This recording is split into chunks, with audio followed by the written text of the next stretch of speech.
Escuchas La Búsqueda de la Verdad. Miguel Rivadeneira, en la revista de opinión Democracia.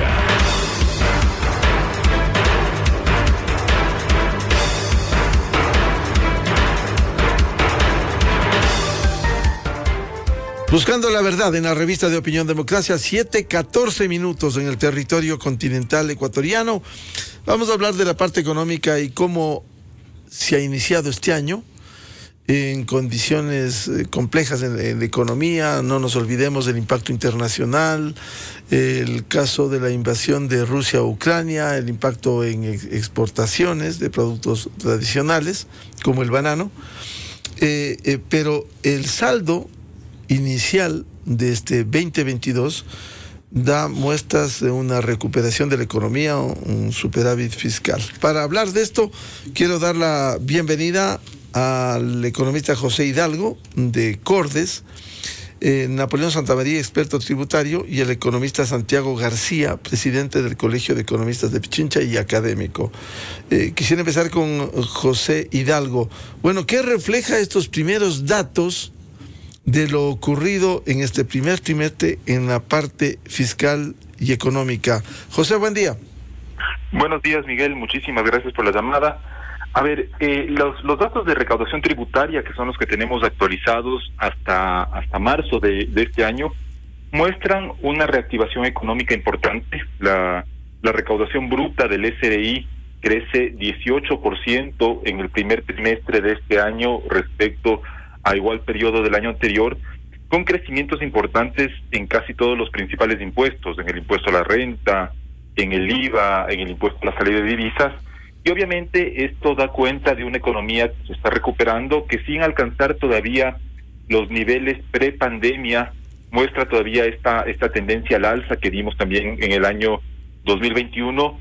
Eso nos permite anticipar, al menos en Cordes, tenemos una proyección similar a la que maneja el Banco Central para este año, con un crecimiento cercano al 3%, pero obviamente los factores que usted acaba de mencionar, sobre todo a la invasión rusa a Ucrania, que puede afectar de manera significativa a las exportaciones de banano y de flores principalmente, y que también eleva mucho los costos, por ejemplo, de fertilizantes, implica un desafío para la economía nacional, a lo que se suma obviamente un ambiente político bastante tenso, en el cual hemos visto que los proyectos en materia económica del Ejecutivo no han llegado a buen término, y eso hace que el país todavía esté viviendo esta especie de incertidumbre respecto al futuro de la economía. Los datos de empleo, si bien los datos de recaudación tributaria muestran en cierta medida una reactivación económica, lamentablemente los datos de empleo todavía no acompañan a esa reactivación, y por lo tanto es importante un crecimiento que no se base principalmente en el consumo, sino que se base principalmente en la inversión, a fin de que las tasas o los indicadores de empleo puedan ir mejorando, y de esa manera también los ecuatorianos, especialmente los de menores recursos, puedan ir haciendo frente a otro problema que se nos está presentando, no solo local, sino a nivel internacional, como es el aumento de los precios. Ya, este saldo positivo se produce debido a qué en el caso ecuatoriano. Estamos todavía, Miguel, en un periodo de rebote, es decir, si es que la economía ecuatoriana este año crece, como pronostica el Banco Central, cerca del 3%, la economía ecuatoriana va a seguir siendo más pequeña que en 2019. Entonces no se refiere a un crecimiento, digamos, que nos permita mejorar todavía los niveles de vida de la población frente a los años previos de la pandemia, sino en una suerte de irnos igualando con lo que había sido el tamaño de la economía hasta 2019. Entonces, es una tendencia que obviamente se ve a nivel internacional. Todos los países se están recuperando respecto a lo que fue el año 2020. Algunos lo hacen más despacio, otros lo hacen más rápido. Lamentablemente en el Ecuador, si bien el tema fiscal viene mostrando mejoras significativas por incremento de los ingresos, por también un control importante en el gasto, todavía faltan otros cimientos para el crecimiento económico sostenible en el largo plazo. Uno de estos, creo yo, que es una reforma laboral, que de momento no se ve una posibilidad de que sea aprobada en la Asamblea. Entonces, ¿por qué estamos creciendo? Bueno, en buena medida porque todavía nos estamos recuperando de lo que fue el impacto de la pandemia, y también en cierta medida porque las exportaciones, tanto petroleras como no petroleras, también vienen mostrando un buen desempeño. Bienvenido al doctor Napoleón Santamaría, experto tributario. ¿Qué refleja esta situación, este inicio económico y fiscal en estas condiciones? Napoleón, buen día. Muy buen día, Miguel, a todos los queridos amigos que nos escuchan. Un fuerte abrazo para Santiago y para José. A ver, yo el primer mensaje es que para mí sí es algo de rescatar el tema de la recaudación, porque si bien lo que José dice es que si comparamos la recaudación del año anterior, 2021, con la recaudación del 2022, sin incorporar incorporar los nuevos tributos, entonces sí efectivamente tenemos un incremento del 18% en la recaudación. Sí, si comparamos ya el esquema anterior con el nuevo, ya tenemos un incremento del 18%. Luego lo veré más a detalle, pero el primero que análisis es que decir, bueno, pero para eso son las reformas tributarias. Se incorporó una reforma tributaria en noviembre y ya rige, aparte de lo anterior, un nuevo régimen tributario incorporado a algunos tributos.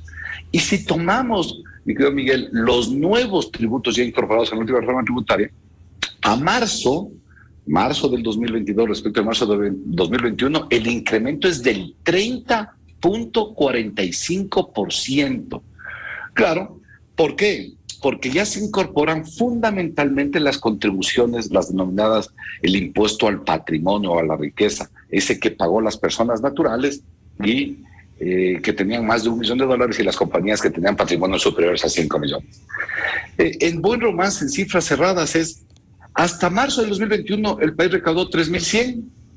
A marzo del 2022 hemos recaudado 4.100 millones. Esto es potente, mi querido Miguel y amigos. Hemos recaudado más de $1.000 millones incorporando todo, porque hay que analizar todo lo que fue parte de la reforma tributaria. Tema 2.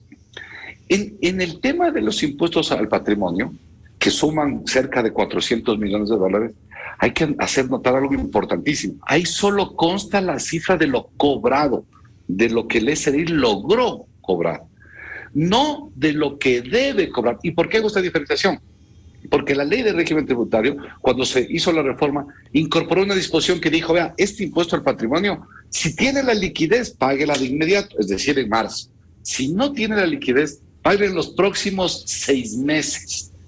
Y la gran mayoría de capitales altos, grandes del país que tienen o que deben pagar este tributo, se acogieron a esta disposición de pago de 6 meses. Con lo cual quiere decir que si es que trajéramos a valor presente sus valores que van a entrar en los próximos 5 meses, la recaudación fácilmente podríamos estar hablando de que llega a un 40% de incremento.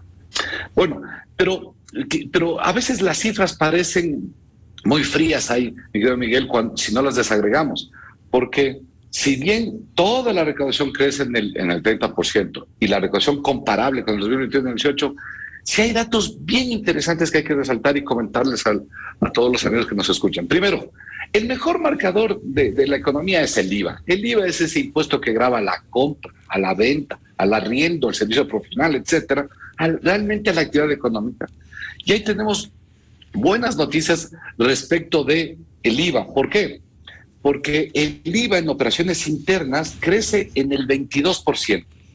Si antes recaudábamos 100, es decir, hasta marzo del 2021, hoy recaudamos 122. ¿Esto a qué se traduce o por qué se explica este incremento del IVA? Ninguna otra que mayor actividad económica, mayor rotación del inventario, mayor circulación del capital. Aquí no hay ninguna otra explicación que en buena hora hay una reactivación económica. Y también el IVA de importaciones, que sube sostenidamente hasta el 34%, siempre es bueno analizarlo y decir, es bueno que crezca el IVA de importaciones si es que estoy trayendo activo productivo, maquinaria, equipo, etcétera, servicios profesionales, servicios técnicos, asistencia tecnológica, etc. Si estoy importando eso, ese IVA en importaciones como que le ayuda a la economía. Si es que estoy importando bienes de consumo, bienes nocivos, etcétera, este no nos puede estar ayudando mucho. Y ese siempre hay que desagregarlo para saber el impacto del IVA. Y finalmente, para este primer análisis, Miguel, el tema de otro revelador incremento es algo se incrementa en el 75%. Y esto es bueno decirlo al país. ¿Qué? Que es las regalías, las patentes mineras, Miguel. Al año anterior nos pagaban 36 millones, hoy nos pagan 63, y esto es muy bueno. Yo he sido un crítico sosteniendo que el aporte minero no solo es venir a hacer la minería, generar empleo, etcétera, sino contribuirle al país con tributos. Y ahora estoy viendo, al menos las cifras a marzo, ya muestran que hay una mayor contribución del sector minero en temas fiscales y que su incremento es importante. La cifra todavía no es lo que esperamos como país, al menos yo no espero mucho más, pero ya hay un incremento de 36 millones del año anterior hasta marzo a 63 millones este año. Y el último dato, Miguel, este año hasta marzo ya se dio el pago del impuesto de los ecuatorianos que quisieron regularizar activos del exterior, que esto es un tema controversial todo, pero ya lo hemos explicado que esto es lo correcto que deben hacer los países. Y resulta que tenemos regularizados cerca de 280 millones de dólares ya regularizados a marzo de activos que estaban en el exterior y que han pagado el impuesto que deberían pagar para incorporarse de forma lícita y legal al régimen fiscal y de control ecuatoriano. Claro que esos 280 millones podrían crecer hasta diciembre porque recordemos que la regulación de capitales puede ser en este segundo trimestre y hasta diciembre, claro, con tarifas un poco más agravadas. Antes fuera el 3.5% y ahora ya será del 4.5 y 5%. Resumo, hay muy buenos datos, hay muy buenas noticias respecto de del comportamiento fiscal de cada uno de los impuestos. Esto es bastante interesante. Creo que los ciudadanos están haciendo su parte, Miguel. Creo que están poniendo lo que tienen que poner, que es la contribución fiscal al país. Bienvenido al economista Santiago García, presidente del Colegio de Economistas de Pichincha y académico. ¿Cómo ve usted estos primeros datos que son positivos respecto de las recaudaciones del fisco, del SRI, de impuestos? Muy buen día, Santiago. Miguel, buenos días, un atento saludo a usted, a su audiencia, distinguido amigo Napoleón Santamaría, José Hidalgo, un placer compartir este programa. Permítame primero decirle un criterio que tengo que decirlo, siento mi obligación ética. Antes de entrar a la parte económica, mi enérgica protesta de la situación política que vive el país. Creo que es terrible lo que ha estado pasando en estos meses y esta semana en particular. Nos duele muchísimo, es el peor ejemplo que le podemos dar a nuestra juventud por este comportamiento político de los partidos políticos, de la Asamblea Nacional, del Gobierno Nacional. Parece que se entrona el ataque, ¿no es cierto?, contra la justicia. La injusticia no existe en este país. En fin, digo esto porque también en la parte económica nos desanima mucho esta situación. Y pasando ya directamente a su pregunta, coincido plenamente con lo que ha expresado Napoleón y también José. Creo que son datos positivos, no podemos decir otra cosa. Hay datos positivos del primer trimestre, se nota una recuperación económica, sobre todo por la elevación, la recuperación del consumo nacional, ahí está.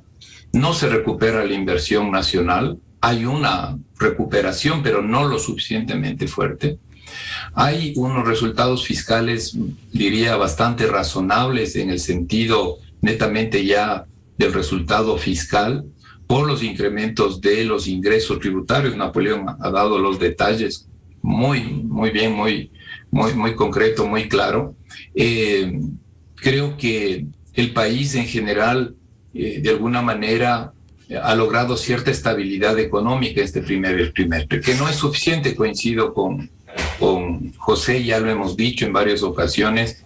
Ecuador va a una tasa de recuperación lenta, quizás de las más lentas de América Latina. Eso es lo que tenemos, eso hay que reflexionarlo para avanzar un poquito más. Peor sería seguir en el hueco, estoy claro en eso, pero no evita que, digamos, todavía hay mucho que hacer para sostener una recuperación económica que sea inclusiva, que nos permita rápidamente olvidarnos de la crisis del 2020.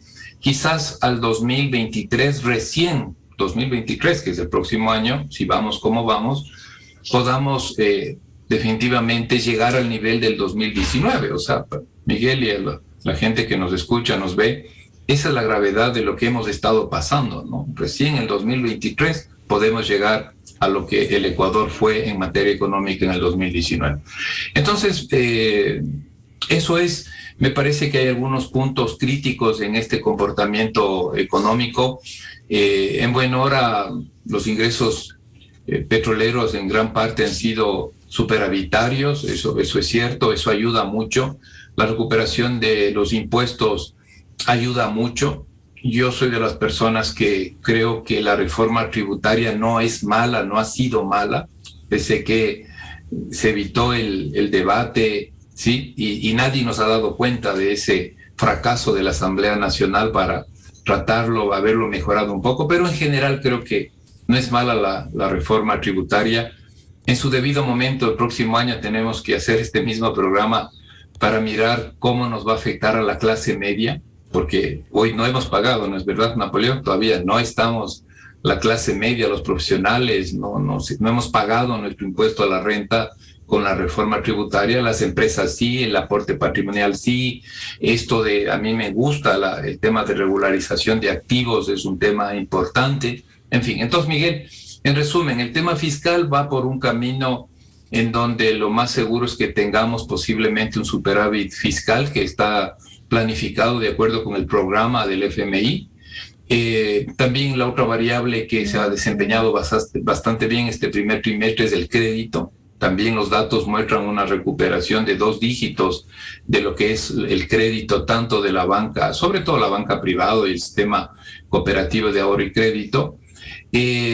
Las noticias, como digo, de las exportaciones por el otro lado no son halagadoras. El primer trimestre muestran un crecimiento, pero esperamos un impacto muy fuerte por la guerra. En fin, eso es, Miguel, positivo por un lado, tratando de, lo que lo dijo Napoleón, los ciudadanos, los ecuatorianos estamos dispuestos a avanzar y los políticos todos los días nos destruyen los sueños y no nos dejan avanzar. Eso en general, Miguel, hay que detallar algunas cosas y hay puntos críticos, como digo, para que esto sea más abarcativo, sea más, ¿cómo decirlo? Más, decimos los técnicos, más inclusivo, que se incorpore a la generación de empleo para nuestros jóvenes, que el sector informal de alguna manera pueda pues recibir un mejor trato para una vida digna a la mayoría de ecuatorianos que están en el sector informal, la pequeña y mediana empresa, el sector de la construcción que no logra recuperarse.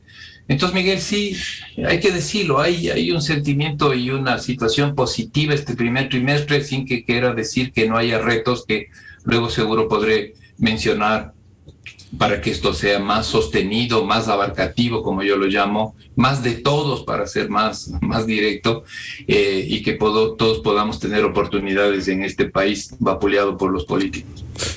Precisamente vamos a hablar en esta segunda ronda sobre los desafíos, los retos que quedan. Si bien van adelante las recaudaciones fiscales del pago de impuestos, economista José Hidalgo, ¿cómo lograr articular esto también que se refleje en mayor inversión, mayor captación, partiendo de la necesidad de que haya seguridad jurídica y también atracción en la inversión en el Ecuador? José. Sí, gracias, Miguel. A ver, un tema importante, insisto, en el cual el gobierno viene dando pasos grandes, es el tema fiscal. Ya se ha mencionado con detalle tanto Napoleón como Santiago. Simplemente una pequeña aclaración, y no es la aclaración porque obviamente Santiago no incurrió en ningún error, pero simplemente un detalle. El superávit fiscal que por ahí el Ecuador alcance en 2022 sería a nivel de todo el sector público no financiero, es decir, incluyendo a los GAD, a las empresas públicas y a la seguridad social. A nivel de lo que es gobierno central o presupuesto del Estado, todavía vamos a tener un déficit este año. Entonces, esto lo detallo para que nadie piense que el gobierno central, digamos el Ejecutivo, va a estar dinero suficiente como para estar repartiendo, porque va a mantener todavía un déficit, aunque los ingresos petroleros y tributarios estén aumentando de manera significativa. Entonces, ese primer componente para un crecimiento económico sostenible en el largo plazo lo estamos viendo por tener cuentas públicas relativamente más ordenadas, o en realidad significativamente más ordenadas que antes. Sin embargo, otro de los componentes que usted bien menciona, Miguel, es el tema institucional.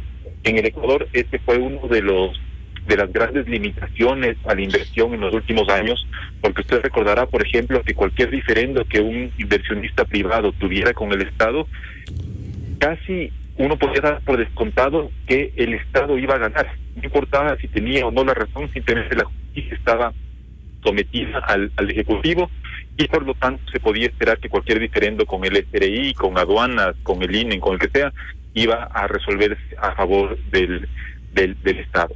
En esto esperamos que, por ejemplo,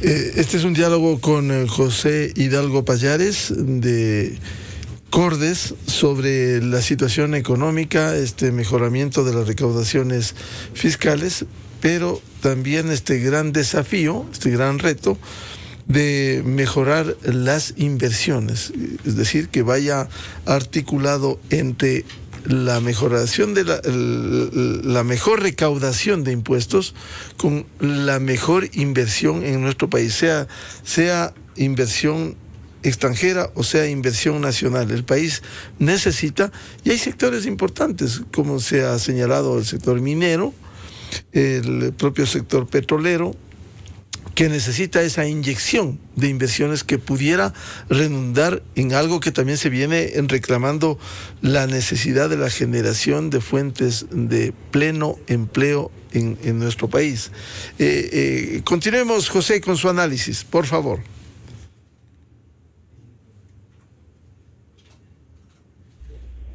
Sí, le escuchamos. Por favor, continúe con su análisis, José. Sí, Miguel, no sé qué pasó, la verdad se cortó la llamada. Entonces decía que en términos institucionales, bueno, tenemos una Corte Constitucional independiente, y también creo que los acuerdos comerciales que fomenta el gobierno también podrían ayudar en esto, porque muchas veces vienen acompañados por unos compromisos en materia institucional por parte de los países signatarios. Entonces, estamos viendo algún avance. Ahora bien, el entorno político que Santiago mencionó atinadamente en su introducción, y es un tema que está planteando grandes desafíos al Ecuador. En la actualidad, bueno,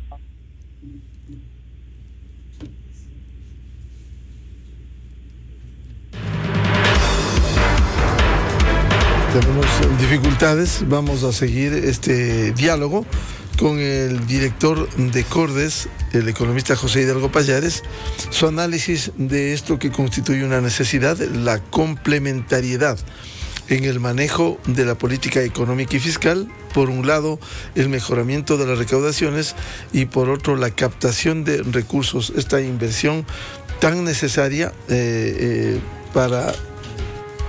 pues, bien, se nos cortó. Vamos a continuar con Napoleón Santamaría.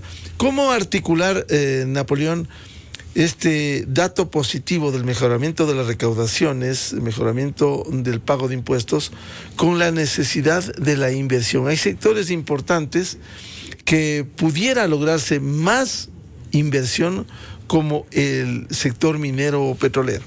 Por favor.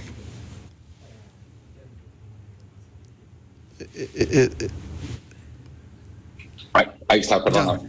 Me parece a mí, mi querido Miguel, solo déjame hacerte algunas observaciones precisamente para tu pregunta. ¿Cómo incentivar a la inversión extranjera? A ver, recordemos, entre otras cosas, que desde el 1 de abril, Miguel, el ISD volvió a bajar, ¿sí? Es que los ecuatorianos, este es el problema de la disminución de impuestos, de las bajas, ya es caballo regalado, ya no lo volvemos a ver. Pero no lo analizamos, que arrancamos enero diciembre de 2021 con el 5%, y hoy día ya se marca en el 4.50%. Podría ser un debate a discusión ahora pedirle al presidente, como él está delegado por la ley para que mediante decreto ejecutivo pueda modificarse o reformarse la tarifa del impuesto a la salida de divisas, quizá potenciar por este lado una invitación a la inversión extranjera. Tema 1. Tema 2. Siempre se habla que el Ecuador es un país donde la gente emprende, donde la gente invierte, porque también estamos la inversión nacional, ¿no? Mi querido Miguel y amigos todos. Y lo que vemos es, mira qué pasó a nivel de recaudación en microempresas. Como las tarifas bajaron, y está bien que baje, se las racionalizaron. Ahora hay una tarifa progresiva en las microempresas. Ojo que en microempresas hoy día se cuentan más o menos 900,000 RUCs. De los 2.5 millones de RUCs, 900 y casi un poquito más están en microempresas. Bueno, y ellos han tenido una disminución exactamente del 9.58% de lo que pagaban a lo que pagan. Me parece que también es un impulso a la pequeña, a la microempresa, que es la que más mano de obra genera. Y aquí todos creo que siempre hemos coincidido con José y con Santiago, es que hay que generar mano de obra, empleo y empleo de calidad. Y eso solo se consigue con inversión. Y luego, sí, siempre será interesante invitar a la inversión extranjera, decirle que venga a la minera, por ejemplo, etcétera. Pero sí rescató algo de lo que decía Santiago. Es muy difícil que el inversionista del exterior todavía se convenza cuando la justicia falla aún. La seguridad jurídica no es otra cosa que mantener de forma permanente el mismo criterio judicial o jurisdiccional a un caso concreto. Si es que se repite, si es que entonces A y B le venden el mismo producto y le cobran el IVA, entonces Z y X, cuando ven el mismo producto, deberán cobrar el IVA. Y esto es lo que el inversionista de afuera mira. Y si mira que esto funciona, etcétera, porque, ojo, la función ejecutiva hasta podría fallar, porque hay la discrecionalidad en la emisión de los actos administrativos. Sí hay cierta discrecionalidad. Y ahí puede haber abuso de poder, ahí puede haber extralimitación de facultades de funciones. Sí, puede haber en la función ejecutiva. Pero en un país que quiere salir adelante, que quiere invitar a la inversión extranjera y que quiere generar empleo, lo que siempre va a pedir o exigir, mis queridos amigos, todos, es que haya esta certeza, esta seguridad de cómo va a actuar la justicia en ese país donde el inversionista viene a colocar 1, 5 o 100 millones de dólares. Mientras el Ecuador tenga una justicia como la que tenemos, que realmente es deleznable a lo largo y ancho del país. Esto a veces me matan siempre mis queridos colegas abogados y jueces, pero esto hay que decirlo. La justicia es mala en Quito, en Loja, en Machala, en el norte, en el centro, en el sur, en urbanas. En Manglar Alto. Bueno, y ahí en Manglar Alto pasan muchas cosas, ahí cerca está Montañita y ahí pasan muchas cosas otras más. Y entonces, mientras tengamos este programa, Miguel, seriamente, es muy difícil. Mira, en todas las rondas, yo con una experiencia personal, en todas las rondas de negociaciones con inversionistas del exterior, yo nunca he encontrado un inversionista del exterior serio que venga y diga, yo no quiero pagar impuestos en el Ecuador, ¿cómo hago para no pagar, para pagar cero, para salirme del marco legal? Nunca, el serio nunca pide eso. Lo que sí pide es, a ver, ¿cómo hacemos para que mi negocio que estoy pensando ahora funcione a futuro? Que no me vengan cosas raras, que no me vengan cosas que no las tenía planificadas, cosas que de pronto cambien. Bueno, esto es lo que se llama seguridad jurídica. Y mientras no volvamos a tener seguridad jurídica, va a ser muy difícil. Y dos, Miguel, cuando se estudia derecho fiscal, al menos a nivel de maestría, siempre decimos, hay 3 patas que conforman el concepto del derecho fiscal. El Estado tiene que regular mercados, claro, es una de las patas del derecho fiscal. 2, apuntalar bien un régimen tributario. Y 3, fortalecer o fomentar la política social. Entonces, ya hemos hablado bastante del régimen tributario y creo que, yo digo ahí, los ciudadanos estamos en nuestra parte. Yo ahora sí le invito a que sean las políticas sociales las que afloren, porque está claro que el mercado no soluciona los problemas de desigualdad, no soluciona. Necesitamos siempre la participación del Estado para eliminar esos problemas de desigualdad. Y entonces ahí sí, ¿qué falta? Activación de política pública en salud, en vivienda, en educación, en salud, en sanidad, etcétera.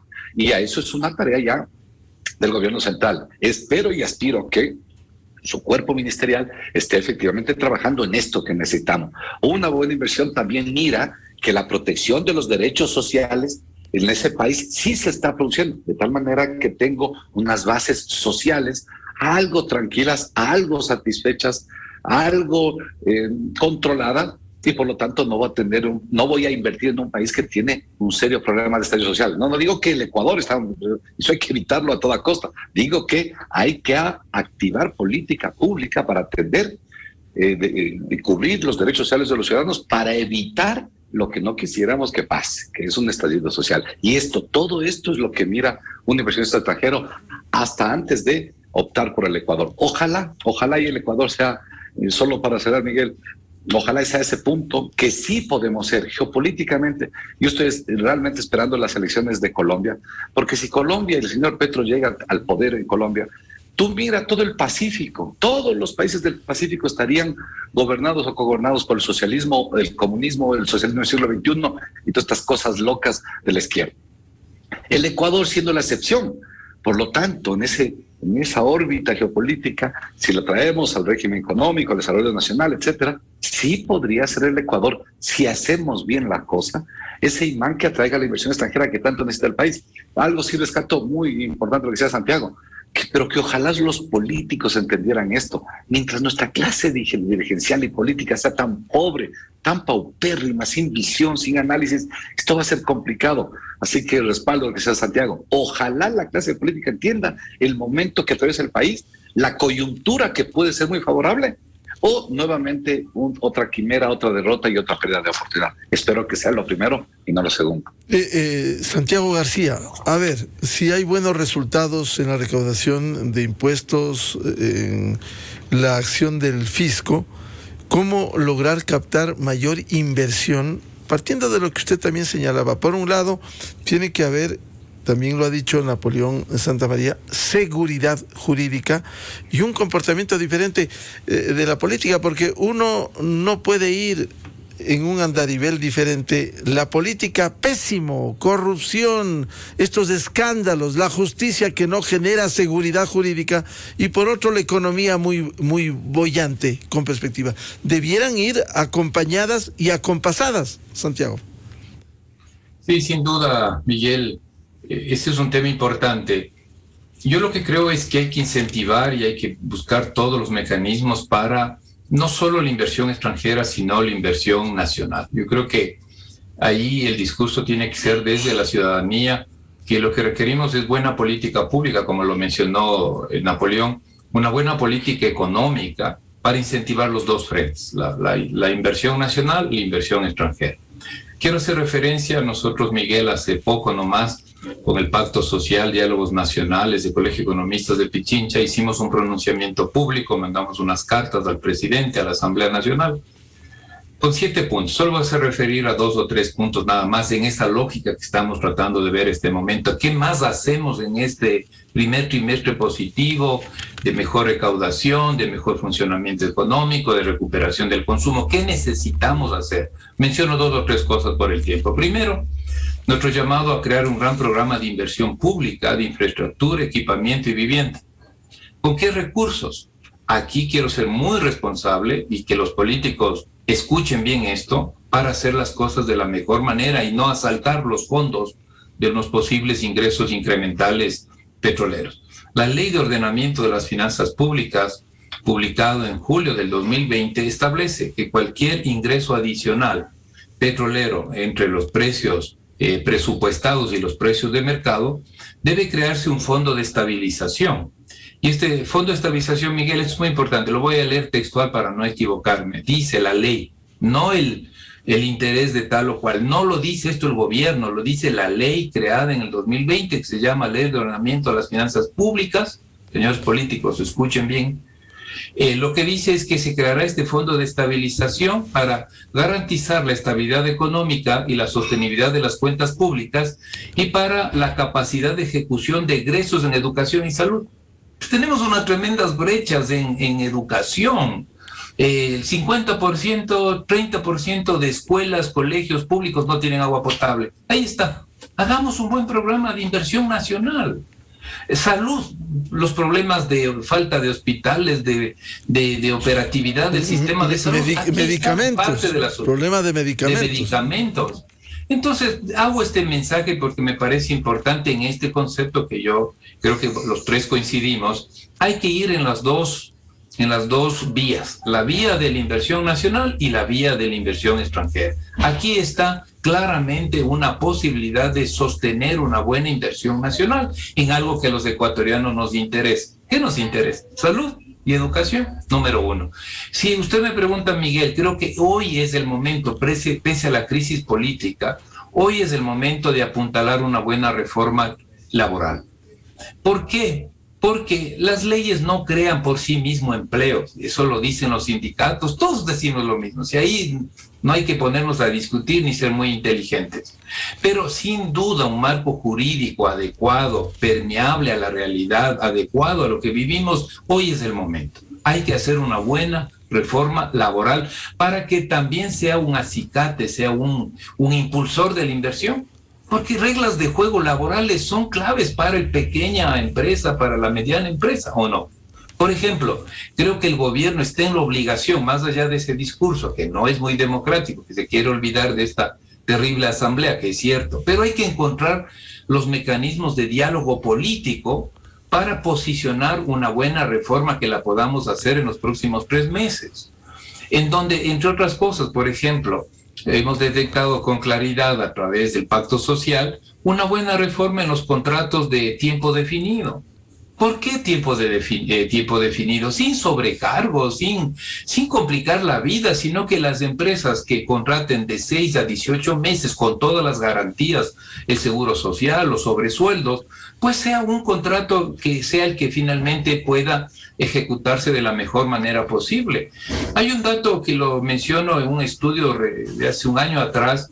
El 20% de quiteños están involucrados con las plataformas virtuales de entrega de comida, de entrega de productos, las plataformas que se conoce, el Cabify, en fin. 20% de los quiteños, porque el dato es para Quito, más o menos están involucrados en las plataformas digitales y colaborativas. ¿Qué hay que hacer? Una reforma laboral en donde pongamos orden, pongamos las cosas de la mejor manera posible para que los quiteños, digo eso porque, bueno, esta es una emisora quiteña también, pero este es un mensaje a nivel nacional, podamos decentemente regular el tema del trabajo en plataformas, que no sea un trabajo precario, que no sea un trabajo de que nadie le importe, si un 20% de ciudadanos están involucrados buscando desesperadamente un ingreso. Entonces menciono, Miguel, esos 2 puntos puntuales, 2 puntos concretos, que creo que vale la pena hacer la pelea desde la ciudadanía. Como digo, sin alocarnos, escucho también a alguna gente, ya está aquí el ingreso fiscal extraordinario por el petróleo y entonces ya queremos feriarnos, ya queremos rifar y aquí ponga esto, ponga lo otro. No, apliquemos la ley. Creo que ese es un aporte importante que yo puedo hacer en este momento. Y lo otro, de la reforma laboral con cuestiones que nos interesa a la gente. El problema es que discuten entre los políticos los intereses partidarios de corto plazo. Yo veo ya gente, incluido el señor presidente, creo que pensando en reelecciones. Primero pensemos en salir bien de esto, pensemos en nosotros, en los ciudadanos, en los jóvenes, que tanto yo insisto.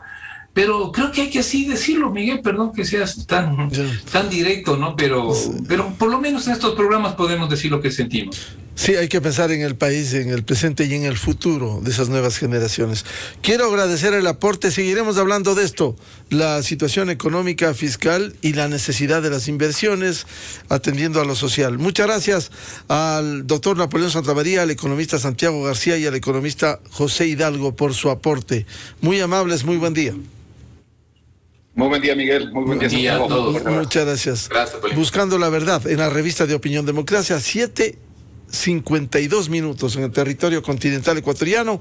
Vamos a una pausa publicitaria y ya volvemos en la revista de Opinión Democracia. 2 invitados, el constitucionalista doctor Rafael Ollarte, el doctor Jofre Campaña, un análisis jurídico del habeas corpus otorgado a Jorge Glass. Miguel Rivadeneira en la revista de Opinión Democracia. Inicio de espacio promocional y publicitario. Un número que te cambiará la vida. 6.99